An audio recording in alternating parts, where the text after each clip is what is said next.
তিনি MBBS MD PGT। তিনি RG কর হাসপাতালের ডাক্তার ও ছাত্রী। তিনি 36 ঘন্টা ডিউটি করেছিলেন টানা। তিনি গতকাল রাত 2টো অবধি পেশেন্ট দেখেছিলেন। তিনি ভোর রাত অবধি পেশেন্ট দেখার পর ডিনার করেছিলেন। তারপর হাসপাতালেরই সেমিনার হলে পড়তে গেছিলেন, কারণ অনকল ডাক্তারদের সেভাবে আলাদা কোনো থাকার বা রেস্টের ব্যবস্থা থাকে না। তার খোঁজ পড়ে আজ সকালে। পেশেন্ট এলে আজ সকালে খুঁজে পাওয়া যায় তার মৃতদেহ তার নিজ হাসপাতালেরই সেমিনার হলে।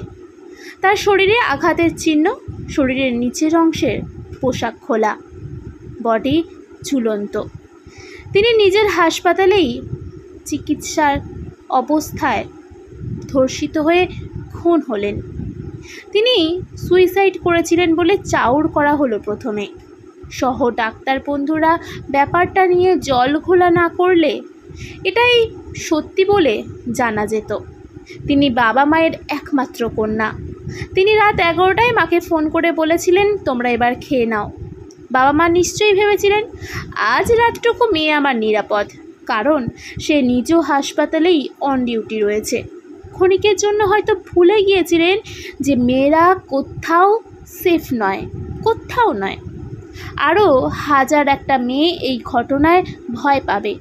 কোচিং কিংবা কলেজ যেতে, কাজে যেতে, একা বেরোতে, একা থাকতে, সন্ধ্যার পর বাড়ি ফিরতে। তারা নিত্য ভয় পাবে রাস্তায়, স্কুলে, কলেজে, হাসপাতালে, অফিস, আদালতে, মন্দিরে, রেস্টুরেন্টে, গলির মোড়ে, বন্ধুর বাড়িতে, ট্যাক্সিতে। জানবে ডাক্তার মুক্তার সব কিছুর বাইরে সমাজের চোখে সে একটা নারী শরীর, ভোগের বস্তু। জানবে তার বাকি সব আইডেন্টিটি আসলে জাস্ট কয়েকটা সাঁটানো লেবেল, পরিচয় নয় এতটুকু।